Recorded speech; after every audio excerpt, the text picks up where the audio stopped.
All right, everybody. We are live, and I am here with the great Andrew Divoff from Wishmaster, Wishmaster 2, Toy Soldiers, the show Lost, Air Force One. I mean, you've been in so many things and so many guest appearances on TV shows. It's crazy. But welcome, Andrew. Thank you. Excuse me. Thank you, And JT. Yes, I've been very fortunate as I'm able now to sort of take a deep breath and look back. yeah, I don't really ever pat myself on the back, but I do take a moment to take a deep breath and thank my lucky stars, man. So thank you for having me. Good to oh, see no, all of you kids course. out there, man. Yeah, no, we are big Wishmaster fans in this part of horror YouTube here in our little Me too. community. Yeah, I remember because I always say my first horror film was Halloween on Mm, Halloween when I was mm. 6. And Oh, then, wow. yeah, I was very young. My parents didn't care, so, and we had the illegal black box and stuff back then. So I used to sneak a lot of That's movies very after that. But cool. I That's very remember it cool. being Halloween. And then a few years later, I saw Wishmaster and Wishmaster 2. I may 10, 11 years old. And I'll never forget the trailers for them because I had some VHS that had the trailer for Wishmaster 2 on. And when I saw those two films, they instantly became favorites of mine and still are to this day. And I don't know why we never got it never reached like the same level as iconic horror villains that we have, like Freddy and Jason Well, and Michael. there's The Djinn, I mean, there's still it's time. right up there for me. Yeah, I mean, I would love to see another film. We'll get into that, but I know you were born in Venezuela, Yes. and And you and and so if I yeah, may, JT, sorry to interrupt you here. no, not at all. I'm out in Gettysburg at the Creature Feature here in Gettysburg, and I want to say thank you to Awesome. Craig, man, for having me out. Really beautiful place. I can't wait to explore a little bit. I literally got off the plane after having been up now for God knows. I mean, if I do the math, which I don't really do, I've been up for, I don't know, 16, 18 hours. So forgive the haggardness, but I'm very happy to be Not at here, and all. I'm so stoked, and I'm here at this convention, and I love doing them. I love catching up with the fans, and so yeah, I thank you for taking the time and making the time for this. No, And yeah, that's forgive me, back to as you were saying. no, that's great. And then I saw some of Nathaniel Demerest right there in your last line there a little bit. So I wonder where, and the laugh too. I could hear it a bit because I mean that voice is iconic, and we'll get there. But so you were born in Venezuela, and I was, yeah, yeah. then you ended up moving at what age 10, right, with I your was mother I and was your sibling. I was 10 years old. Yeah, my younger sister. So, mom's Irish American.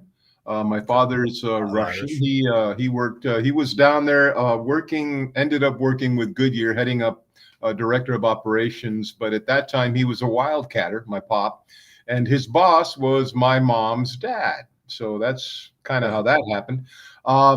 And so at 10 years old, I came up and to California. We were met by my dear Aunt Laura, who took us in. Aunt Laura and Uncle Bill, Bill Felcher, beautiful people. I was a wide-eyed kid. I mean, America, wow. I'd always, as a matter of fact, in growing up in Venezuela, I Mhm. I learned English on TV, man, because they would play, Okay. combat, rawhide, old American movies in English And you with would pick it up from Spanish that. subtitles. I would practice and pick it up, and a lot of times, like for instance, girlfriends of mine will say, "Well, why do you call me kid?" And well, I got to blame that on Humphrey Bogart. I watched a lot of Bogart films, and so That's great. to me it's an endearing thing. I did want to say I know there's a lot, and I'll I will scratch the surface, so to speak. I know there's a lot going on, a lot Yeah, of talk, a lot of stuff going on with Venezuela, and as in all cultures, when those are bad apples, we all have our bad apples. But of I feel course. so bad for the people that I grew up with, the culture I grew up with, the Venezuelans who would literally, and the poorest among them will give Yeah. you the shirt off their back, will give you the most. So I just wanted Yeah, that to genuine kindness and stuff, and it's your home. It's where you grew up. It's where it is where your I grew up. origins. You A know. beautiful place, beautiful resources. I remember a beach town. My dad had a sailboat, and so I would go out, and so he kind of stepped out of my life when I was about, I would say, 5 years old.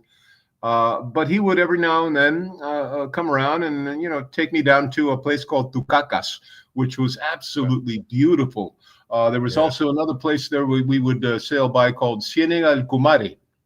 Mm. And so anyway, long story short, I just my heart's been hurting and hoping that not everybody paints with a broad brush.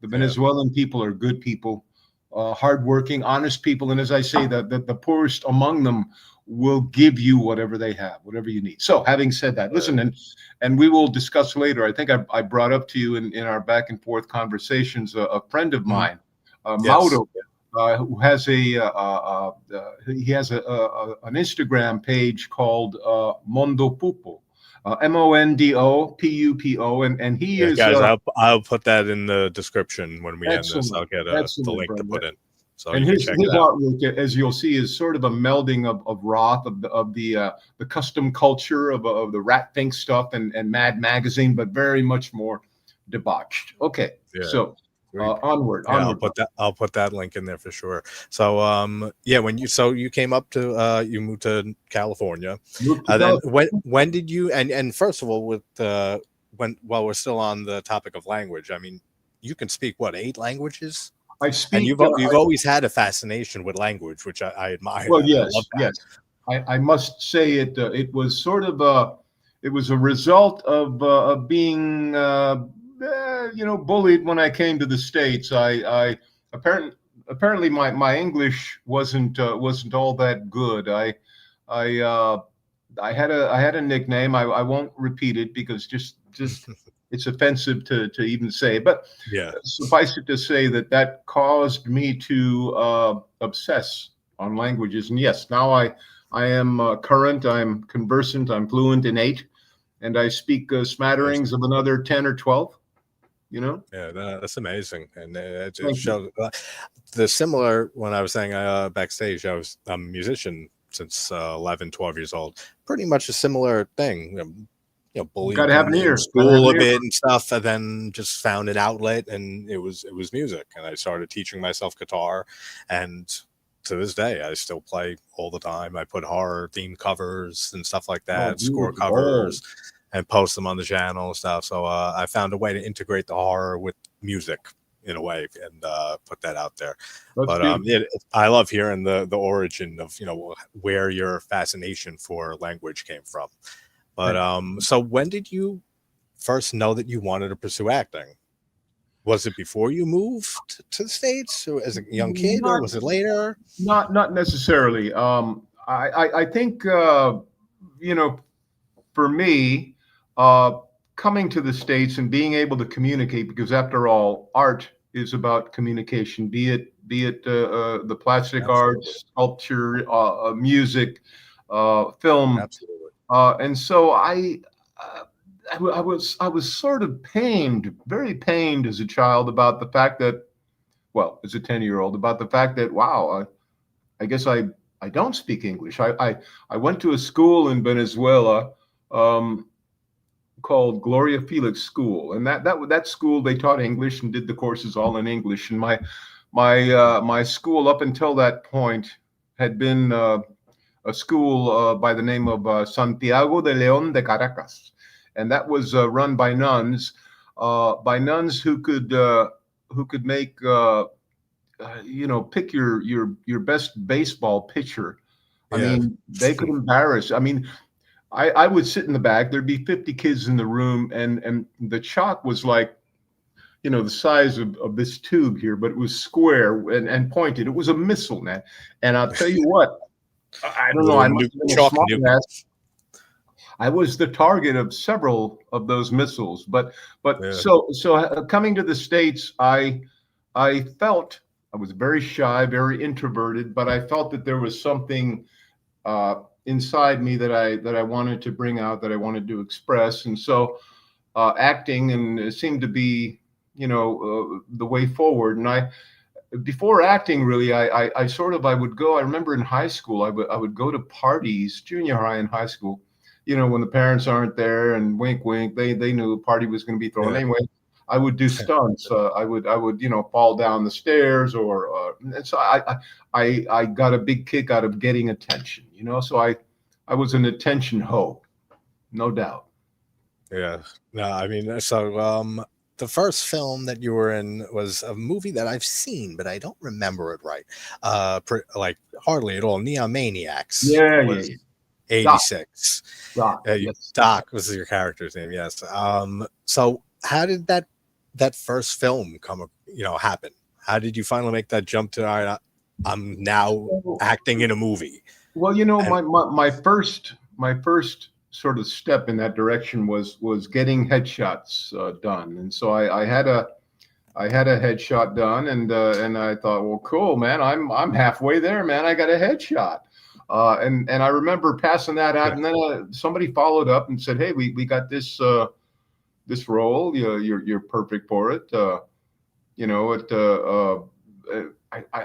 I have such cool memories about that, and one of the most vivid memories was the nascent art of special effects and the artists who put it on, and so they explained that I'm going to have skin peeling off, and I said, really? How are you going to do that?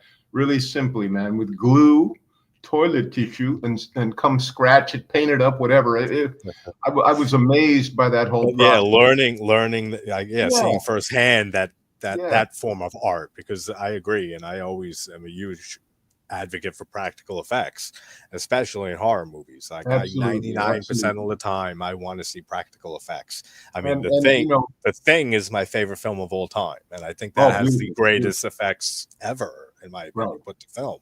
Right. So that's very important to me. And yeah, it is an art form, and seeing it up close and and seeing it done, I can see it, the allure of it, and just like being fascinated by it, because it always fascinated me. Which I know the next film you did was Mac and Me, which is on like the list of like one of the worst films of all time. Yeah. But I mean, I had a friend who actually really enjoyed that movie.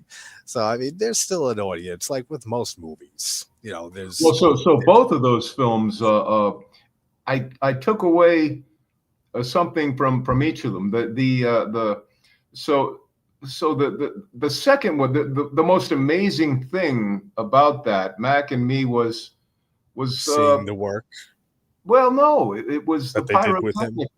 It was the pyrotechnics, man. I was blown away. Okay. I was there, and we got to do our stuff, and it was wonderful, and I felt cool, and that kind of goofy alien, he was cool too, and I was a cop, but I stuck around. I waited, I think, because it had to be after midnight, and I had to make sure it was the set was all the different stipulations. And then they blew this thing up, man, and I waited, and it was amazing. It was amazing, the process of putting the glue and the shards that would fly through the air and burn. I stuck around for that, and that's my memory of that. Believe it or not, I wasn't paying attention. I mean, like I said, still a fun movie to look back on and just see how it was made, and the creature effects, or for lack of a better term, it's just very well done. But I would say your charming. Big role that came was the charm to it. It's great. But Cherry Ganz in another 48 hours, would you say was your big breakout role? I guess, right? It was absolutely was. That's what a fun movie. It was it was fun indeed. They Paramount basically gave me that motorcycle and said, go learn how to use it, man. Keep it for 6 months, and I did. Awesome. And there was no helmet law at that time, and I was sharing with a friend today that so it so happened that the casting people, no doubt about it, didn't know who I was, and they didn't have any reason to know, but they didn't want to see me. They weren't Mac and Me fans.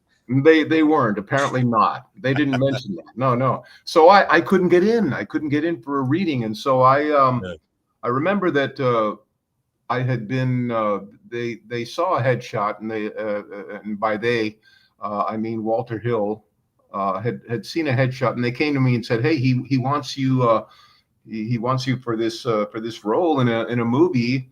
I'm not sure if it was Warriors, Streets of Fire, but I said no to these guys because they never paid me for Neon Maniacs, and so I was pissed off. I was being a biatch, right? Yeah.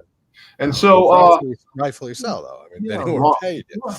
long story short, so I made the connection there, and I took my headshot that he had seen all that while before, 4 years, 5 years, and I pinned it. I was on Paramount Lot doing One Day on Hunt for Red October, and I pinned that picture on his door. Got a call, and I got in. Earlier that day, actually, a wonderful actor and good friend, William Forsythe, called me and said, "Hey, bro, I got a ticket. Somebody dropped out," and this would have been about November 15 of 1989. I love William Forsythe. What a phenomenal actor. I do too. And he says, "We're going to Germany, bro. We're going to Berlin." I go, "What?" He goes, "Yeah, the shit's going down. The world's changing, man. It's happening now." And I said, "Man, I got a reading. I got this thing at 6 o'clock." He goes, "Dude, this is a red eye. You're gonna make it." So I got a lot of memories, as you can tell. My mind's spinning about that, but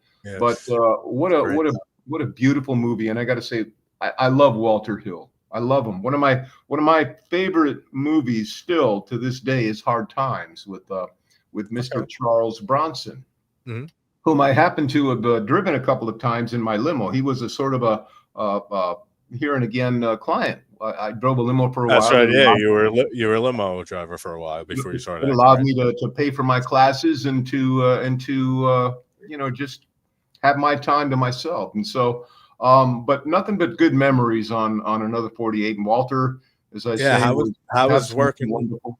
How was working with Eddie Murphy and Nick Nolte? Eddie Murphy was absolutely wonderful, man. He was so cool. He's so funny. He's such a but he wasn't about cracking the setup. He was about doing the work. Yeah, he knew this was serious. Second time out, right? Yep. For that story. And Mr. Nolte was great too. Again, nothing but great memories. I like to say that I be careful with me because I'll steal the wardrobe if I like it. And I told them that I really, really liked the wardrobe for Another 48. And so the most beautiful thing, they came to me after the show and they said, "Hey, here's your stuff, man. It's all for you." And so I said, "Well, what about the wig?" And they said, no, not the wig. You ain't taking the wig. That wig had been worn by Errol Flynn in Captain Blood, I believe. But anyway, so I didn't get the wig. You didn't get the wig, but you were able to get some stuff. Pat here has a question. What was it like working with Kevin Tighe? Is that how you say his name? He was He was cool, man. He was very actually, that guy was a cut up. He was funny. He had a great sense of humor. But on the set, he was he stuck to the work. And I mean, he played a badass in that, a really mean badass. But it was wonderful. It was wonderful. And Ed O'Ross was in it. I got nothing but love for Ed. Loved what he did. Ed's eyes, man, those things, they burn even when that's true. Beautiful. I mean, it sounds like it was just a blast in general, just working with everybody there on that movie. And speaking of bad guys and villains, I mean, I don't think you've played more than one or two good person roles ever, right? In your career, it's all villains. That's very true, and I'm very glib about that. I say I love that. If I were to act, I'd probably be the same way, gravitate more towards the villainous roles. Yeah, well, I love the villains, and first of all, because I don't approach them as being villains, just guys with particular interests and reasons to get even. But I nothing but nothing but props and respect for Walter and that story, and for, man, I'm the luckiest guy in the world. I got to play there, and I got to drive. I got to drive around on a Harley for 6 months before the movie started. That's great. That's great. Nothing but love. I mean, just like your character of Louis Cali in Toy Soldiers, another badass villain, and Graveyard Shift right around the same time. I always forget that you were in that, because I know Brad Dourif's in that too. How was working with Brad? Stephen Mocked. Brad was very quiet, very much to himself. Didn't share outside of school a whole lot. Not that that's bad, you let everybody do their process and all that. Of course, everyone has their different way. Their different, their different way of. I say glibly. I played, I think, 2 good guys, and I'm very flip about it. It had never been more bored in my life. I mean, and they were good characters and good humans, right? But I never got to ride a motorcycle or shoot a gun or chase people or beat somebody where all that real fun's at, which, I mean, will bring us to, I mean, you did so many stuff you did. We can't get into everything, but Extra was a great movie, and I don't remember the sequels, but I know you did Extra 3. You had a role in that, which is a blast. That movie is Air Force One. But let's get to Wishmaster, which is, I think, the villain. Before we do Air Force, you mentioned Air Force One, and I have to say, I want to talk about it. Air Force One, it changed my life, and Harrison Ford is one of the most.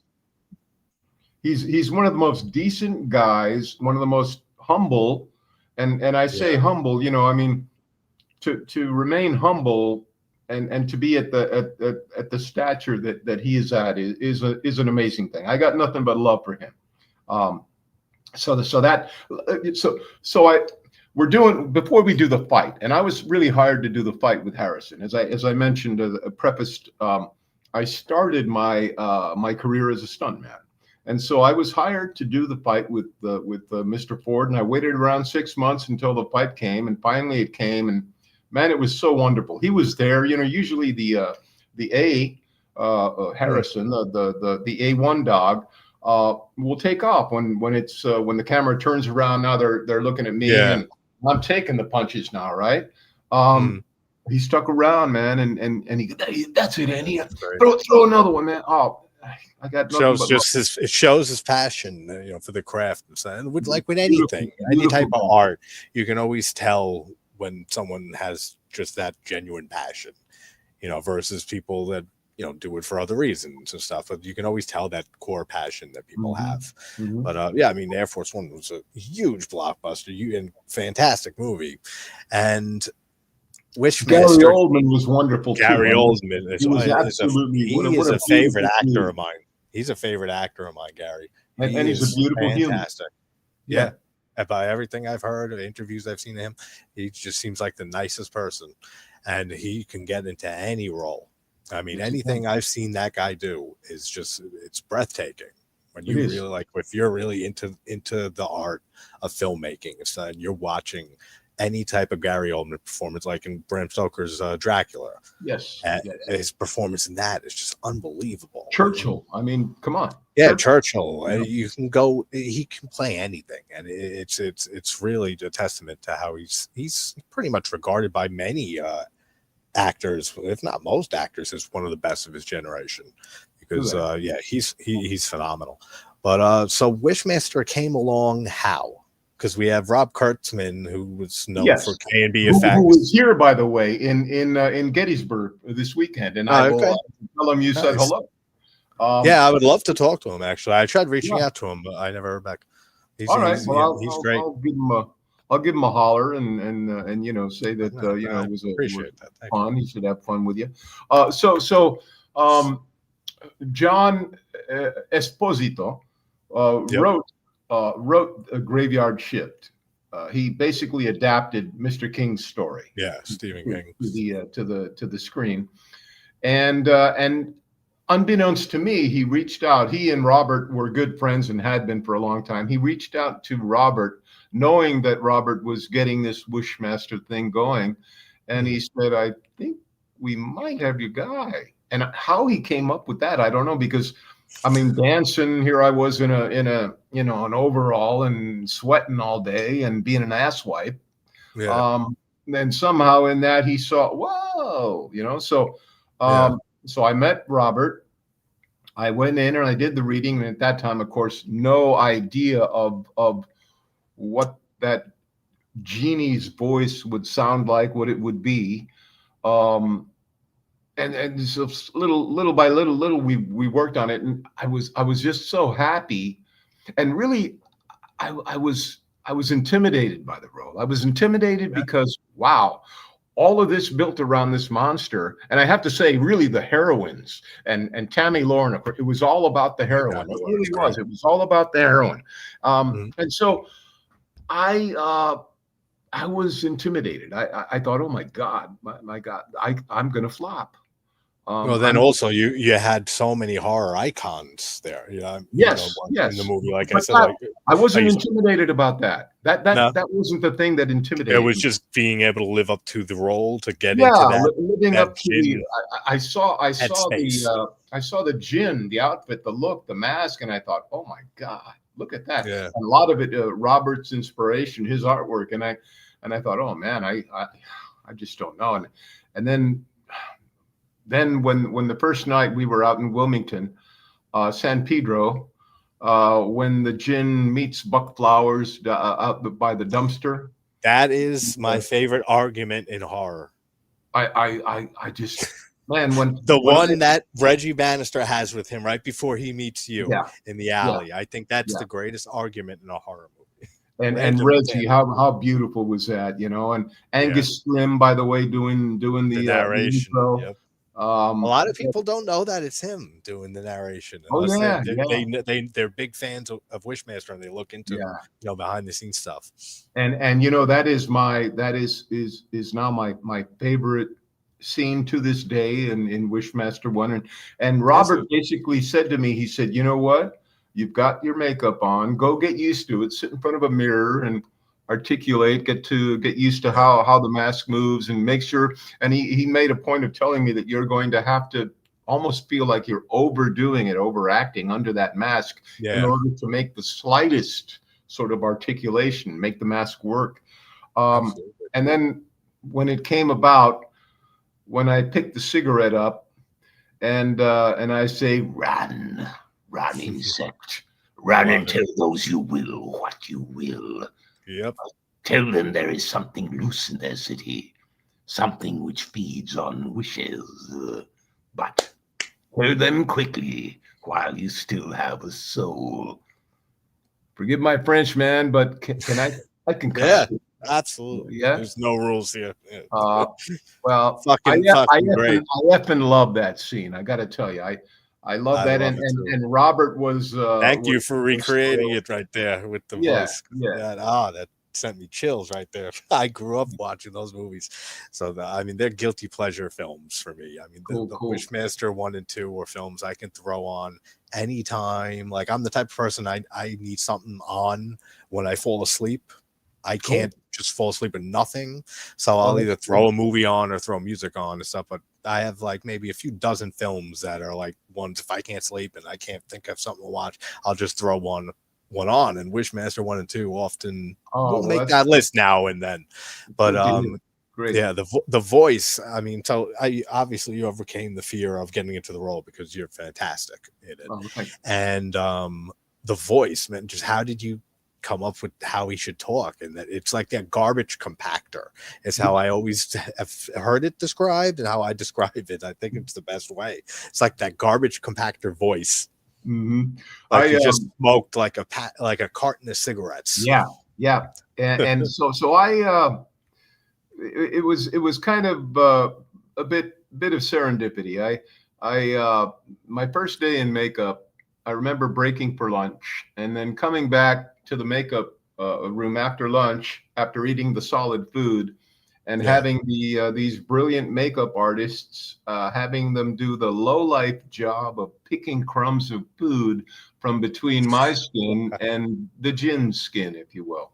And Yeah. so I decided at that point that wasn't going to happen. In the meantime, I had been drinking protein shakes to keep my energy up, and I realized that the whey in that in the milkshake, and the whey, by the way, in the jelly beans that I loved, I would never clear my throat, and I allowed it to sort of coat the throat, and it. I liken it to the difference between a tailpipe with holes in it and a brand new tailpipe. And so that extra sort of coating of whey allowed it to get even more gurgly, even more than that. And so it was, as I say, it was a bit of serendipity and just mad luck, you know. That's great. I mean, it's instantly recognizable. I mean, I think that's one of the, just like, I mean, the late great Tony Todd. I mean, I was so saddened to hear of his passing. Rest in peace, brother. Rest in peace. Yeah, the whole community, the whole world was devastated by that loss. I mean, and he had one of the most iconic voices in horror. His voice was just unbelievable. You hear it, you know that's Tony, and he was fantastic in everything. And seeing him in Wishmaster, so I mean, you had Tony Todd, you had Kane Hodder, you had Robert Englund, you had so many. We mentioned Angus Scrimm, Reggie Bannister, Buck Flower, Ted Rainey. I mean, it goes on with the and they were all beautiful big brothers to this new little monster on the block. They were, that's great. Which is why I wasn't intimidated. They really in their own skin embraced came to me and sat me down and said, "Hey, man, you know, we're here if you want to talk, and if you have any questions, if we can give you any advice, any sort of direction, insight." They were absolutely wonderful, to a man, to a monster. Yeah, that's great. And so, I mean, that leads to Wishmaster 2 and having to step back into that role, which I had Jack Shoulder, the director, on early on in my channel, like the first year or so. And he was fantastic. I mean, Nightmare on Elm Street 2 is my favorite in that series, which he's a beautiful guy. He's a beautiful guy. He's such a humble guy, too. Very humble guy. Very intelligent. Very he speaks beautiful French, man. I mean, we were at the Brussels Film Festival, and he was doing interviews in French, and I looked at this dude, and I'm, well, holy shit, man! Wow, I was blown away, man. Beautiful, and a beautiful. Great guy, and he had nothing but great things to say about you, because we talked about Wishmaster 2 for sure, and so now it's surreal. Now it's surreal, you know, having him and talking to him. That was maybe 2 years ago, and then having you on here and talking about the same film and stuff like that. It's very surreal in a way, but he was great. And so Wishmaster 2 came along, and he wanted you back. Obviously, it was the Djinn. And was there any, you know, different way that you went to approach it that second time around, or did you try to keep to exactly, you know, the basics and what worked for you in the first Wishmaster? Because they are different films, and there's a lot more comedy, I would say, in the second one. But, I would say more than comedy, there was a sort of just a love of being this impish sort of genie that wanted to also include his humor in it and enjoy it and be he relishes in it. He relishes in wanting those wishes. And so I saw a lot of Jack's personality in the story, in the way he wrote it, and I realized that he wanted a little bit more of that edgy, dark, mean humor, you know. And so I relished it. It was fun playing it, and we'll see if there's an actual third edition coming out. I would love, because there is a 3 and 4 for Wishmaster, but obviously you're not in them.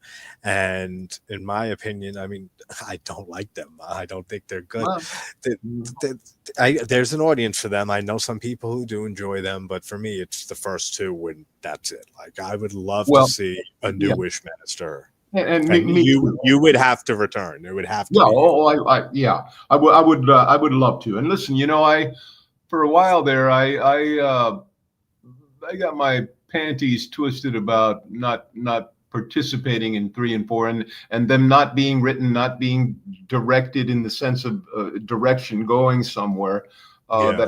that I felt they should. But I I've agree. gotten over that. They were. Um, I have to say it. I respect them, and I respect the directors, the actors, the crew. Yeah. And they all stem from Robert's work, the first one, and Yeah. look, His vision. that kind of says it all right there. The fact that they were interested in doing 3 and 4, and so I have to chill out a bit. I gotta be a grown up, which I hate. Yeah. I'll do it. No, I agree though. I mean, and all shout out to them for the people who worked on those Yeah. movies. I mean, it's hard to make any movie and True get a that. movie done. There's True that. always so much work that goes into it, and I'm sure that they put their all into it, but it just doesn't live up to the first two. But after Wishmaster, you did a lot of other things, but Lost is probably the last thing that I want to touch on. And then I wanted, if you wanted to talk about some of your environmental causes and stuff like that. But I've never watched Lost more than like maybe the first season and then a few random episodes. So I never saw your storyline on it. But I know my friend Annette here in the chat and a few others asked about Lost. So how did that come about? Of you getting they were looking for a villain, I guess, right? Yes, yes. And you were well known for your villain portrayals. Yeah, no doubt that I remember getting the call, and so at that time, and this sort of ties into the environmental thing. At that time, I was getting calls for acting that I just kept saying no and no, and I had gotten a couple of outreaches from the people at Lost, from April Webster, whom I love, the casting director on it, and I kept saying no and no and no, and at that time we had a bark beetle infestation up in my home in the San Bernardino Mountains, and so I was running a logging crew, making good cash money every day. And I told my agent, I said, you know what, leave me alone for a while. I have work here. It's important work. And I'm making money, and I don't like coming down. Things are good right now. Yeah. I don't like coming down the hill to read the same thing over and over for the same kind of guy. So no. Yeah. And I remember one time my agent calling me and saying, you know what, April told me if you say no this time, she'll never call you again. And I thought, okay. So I went in, and it was for the character. It was for, as I call him, Patchy, Mikhail Bakunin. Yeah. And so I went in on that. I remember I was sitting waiting to go in and read.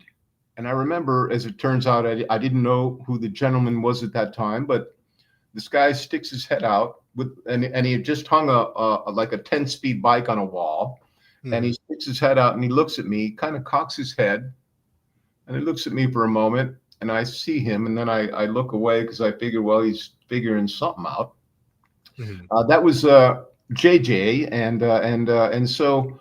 I went in and I did the reading, and there was a moment in this particular thing where he's on the submarine and he is committed. He saved his crew, but in doing so he committed a crime punishable by death. And so the admiral says to him, he says, this will get you killed. You're going to die for this. And I remember there was a line there, but I chose not to say it, and I took a deep breath, and I just nodded. I consented. I said, I understand. And I think that was the moment that got me the role. I really do. The moment of not speaking, and just listening and reacting, and having it come from deep within. Yeah. And I, that role, changed my life, and I have nothing but love.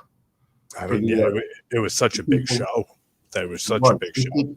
It changed the paradigm of what you could do with a TV show. Oh, Wait a yeah, minute, for sure. I'm going to die how many times? Okay. Yeah, I mean, it's a very I interesting show. bad I got to at go back and watch it. I got to go back and watch the Yes. entire series. Yes. At some Watch point. my favorite episode, Enter 77. Let's see, that was season 3. Now, how And, long you were on it for? 4 years? 4 no, seasons? I was on it How long were for so the 3rd season, and then the last season. I came in a couple of times. Okay. So really a visitor, a strange visitor. Yeah. But Nice. I love that character. Yeah. I mean, that's an infamous. I know just from not being, not watching it a lot, but I know the famous character of yours with the eye patch and stuff. Like, as soon as I see it, I know that it's from Lost. Yeah. So I know it's a fan favorite character as well. What were some of your favorite experiences working on it besides that, that episode you just told me about? Well, that episode, man, I got to tell you, it was the thing that sort of. And here I am. I'm going to pat myself on the back a little bit. So I love animals, and I get along pretty much with every damn animal on the planet. And so here enter Curly. Curly was a bull, the bull in the scene, and I was given a bucket with basically what to Curly, to us, those would have been Rice Krispie treats, and so I've got a bucket full, and I'm walking along, and they told me his owners said he'll follow you wherever that bucket goes. Make sure that when you open the gate, you put the gate between you and him because he likes to kick. And I thought, oh, wow, this is getting funner and funner. And I remember walking toward there. He was impatient and he wanted a Rice Krispie treat, damn it, now. And so he's bucking me. And there was this fence there. And I remember, man, it was like, and I played football, small college football at Georgetown. And so I remember getting hit a couple of times really, really well. And this Curly, man, I mean, just without even meaning to, just moving his neck like that was tossing me into this fence. And after about the 5th time, and I'm bouncing off, and it's like a slingshot coming back and forth. And about the 5th time, I'm thinking to myself, well, man, that somebody's going to be calling cut here pretty soon because I ain't going to do it. Yeah. So I remember that moment very well. And then I remember the scene with Evangeline and Naveen Andrews serving tea where they say, I'm glad we killed your guys, essentially. And that moment of that electric moment where nothing is said, but everything is read on the faces. And then the fight. I love fights. I love doing the fights. Well, you do a lot of your own stunts. I do. Right? I do. And not to show off, not to, but I'm capable. I'm adept at that. And I think it just adds to the character to be able to bring that in and I agree. And have it seamlessly go from, talking one moment to like, now we're going to kick some ass. Yeah, and you don't have to bring a stunt person in. You can go right into that mode yourself, and take it on yourself. I agree. I think that's more organic looking. And how much of your dialogue in Wishmaster and Wishmaster 2 was any of it improvised, or is it mostly exactly to the script? It was mostly exactly to the script. I remember there was one moment, and I'm spacing on the full. On the full speech, but there was a moment where he's on the throne and he says, he's talking about pain and desire. I am desire, and there was a moment, and the reason but I had a lot of respect and still have a lot of respect for Peter Atkins, and I went to Peter. I said, Peter, have you ever stood in front of your mirror at twilight and seen that second face in there that you walk past and you're not, fuck, man, what did I see in the mirror there? And so I did add a couple of lines, one of them being, let's see, I am the shadowed face in your mirror. That's it. something, and I'm paraphrasing, but I Yeah. felt that was important because every one of us has experienced that. Mhm. Walking past a mirror or seeing a shadow that wasn't my shadow, Yeah, but or seeing I'm something alone out of in the here. corner of your eye, and Yeah, just yeah, making you do a double take quick, and then yeah, makes you wonder so, for a second, and you move on and stuff. But yeah, yeah, everyone has experienced that, and yeah, yeah. So I it's cool felt to hear that you threw that that would in. be a moment of connection. And speaking of a moment of connection, one thing that was ad-libbed, and I asked Robert Kurtzman, could I do it? Mhm. And essentially, when the scene with Kane Hodder, when he says, "And I'd love to see that," Yeah, and I said, "Robert, can I share that with the audience?" yeah, That moment where he's heard what he needs to hear. yeah. Like you break through the fourth He's wall a little sharing the bit. joke. He's sharing the joke, and so Yeah. that was a wonderful moment. That's a Um, great. I like that. I always like that little break the fourth wall moment where mhm, mhm. he's almost he's grinning at the audience like, "Oh, I got the wish. Now Yeah. it's time to twist it a bit And and then, of course, do exactly what he said. Walk through them." we've all seen Jason and the Argonauts, and when statues Mhm. come to life, as it were, Yep. in the statue room at the party. Yeah. That was wonderful, Great scene. and with Robert, Robert was so elegant and so really uh, generous with his time and his thoughtfulness, because he knew that I was still I wasn't really totally sure of myself or of the character, wondering how this, trying to Yeah. play the film in my mind. And Robert was so beautifully helpful in settling me down before that scene, before the scene where we share a toast. It goes from the Okay. toast to Yeah. all of a Yeah. sudden he looks at camera and he's the And monster. he realizes what he just did. What happened, that he wished to have the greatest party since Yeah. I forget what it Yes. is. This is Yeah. Persia or something It's like that. The Roman flashback in the days of the yeah, end. the flashback in the beginning, Mhm. and then all hell breaks loose, which Yes. amazing effects work throughout the whole Oh man. movie. But that party scene specifically, which we see Rob Kurtzman get decapitated Yes. in By the that piano little wire. Yeah. cameo. Yeah, the piano wire decapitation, which Mhm. his director Rob Kurtzman making his little cameo. Great decapitation too.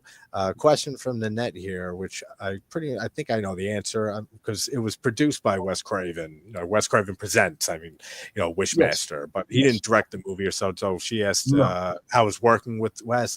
I doubt did he even come on set or Yes, he did. He did. He did he? came on a few times. I Okay. got to meet him once. Very quiet, very Yeah, intense. Um, like I mean, yeah, for he would work even like. focus. I can imagine that he would eat a bowl of oatmeal intensely. You'd look at that and go, "Wow, wow, wow." But he was wonderful, very nice. I still have my photograph of me standing with Wes and Robert, and I believe, if I'm not mistaken, I'm remembering back now. I think John Esposito was in it as well. Yeah, yeah, John Esposito. So yeah, so he did come on a few times. All right, because I wonder because I know a lot of times when they He was a the titular producer, head, on the yeah, poster, and to bring the name, and who wouldn't do that? I mean, we were yeah, honored, and yeah. that's true. I mean, he really helped get the movie made, of course. Hmm. With the name, and you see that often. Like producers will come on to set a few times throughout the production just to check on things and Right, be right. there for a little bit. Depends on the producer, how hands on they are, want to be there. But made me wonder how much you actually interacted with him or he interacted with the Not movie as in much as I general. would have liked. Not as Yeah, much. Yeah. yeah, okay. And let me see. I'm trying to think. I know I want to be respectful of your time. Thanks for hanging out for a little longer. If anyone else has any questions for Andrew, let just type them out in the chat. And yeah, so you're big with your causes for the better environment and stuff. Yeah. Is there any websites or anything like that that people can follow you at or your causes at, or that I can put in No, the no, description? not anymore. So for a while there, I took some of my earnings and I gave them to a friend to help produce his pump. which could draw water in 2 inches of water. It was a gravity. And this was a water company out in behind Palm Springs. Okay. Something center. What's that? I don't even recall the name. But anyway, you live in California? I do. I Yeah, live up if in you live the most San of your life Bernardino Mountains. Okay. I was born actually in Van Nuys. Then my family moved back to Long Island when I was a year old. So I don't remember it. I was never back to Van Nuys. I went back to California recently when I went to Mexico. But yeah, I was born in Van Nuys. I live now. I'm up in the San Bernardino Mountains, and so that water company was sold, and it the state would never give them the license to put the fire hydrants in because they couldn't provide, and we know what that means now. They couldn't provide the pressure for the fire hydrants, and so that it's still sort of ambling along because of a friend of mine. Give a shout out to Chad, brother Chad. He's keeping it alive. But really now, what I'm about, as I mentioned, I did the eradication, help with the eradication of the bark beetle back in 2003. We had a lot of we lost 90% of what we called the ponderosa pines, the sugar pines up there. You know what? Here's my problem. SoCal Edison runs that contract. So nobody can go in the woods in the national forest unless they say so. And so here's my problem with that. We have a lot of families up there. We have a lot of woodsmen. We have a lot of loggers, a lot of people who know their way around the woods. Of course. My point is, how about every year? Now, a healthy forest has 50 trees an acre. We have 5 and now 600 an acre. So I ask you, if you have a stack of 600 matches and you have a stack of 50, which is going to burn harder, faster, quicker, and destroy the most? What do you think, right? Yeah, exactly. So here's my point. Why don't you give these guys who make their living at chipping the wood, making mulch for your gardens, giving your firewood, which is used up there still. That's one of the main sources of heat for the winter. And we have some winters up there. How about letting these guys, giving them licenses to take their crew in there, give them those, okay, on this acre, we don't want it clear cut, but you can take 30 trees, you and your crew. And you can make a living for the winter on that. Well, what's wrong with that? That's a great point. That's and I don't see the reason why they don't allow that. Nor do I. It's really crazy with a lot of the stuff going on. But I don't like to get into a lot of that type of stuff on the channel. But some stuff are that important that I'm glad you brought it up. You got me wound up, bro. You got me wound up. No, I'm glad you brought it up because that is a very important topic that probably doesn't get talked about enough. You know what I mean? It doesn't get talked about enough. It's a win-win, man. It keeps the forest healthy. It keeps families fed and healthy. Exactly. People make their money. People are able to make money. Exactly. I think it's something that they really should start doing. Very cool, brother. I've got to run. I really appreciate your time and you having me. Are we cool? I want to say thank you so much to your followers and fans who are watching. I will give you a double shotgun here, man, and say thank you so much, until we meet again, brother, and reach out anytime. I'll give Robert a holler and I'll tell him you said hey. That means a lot, man. I'm ending it live here. Then just hang out for a second. I'll thank you again. And I'll let you go. All right, guys, thanks for watching, and probably Jew on the Grudge 2 is the next review I'll have out in the next day or two. So thanks everyone for hanging out, and this is the great Andrew Divoff, everybody. Thank you. Take care, guys.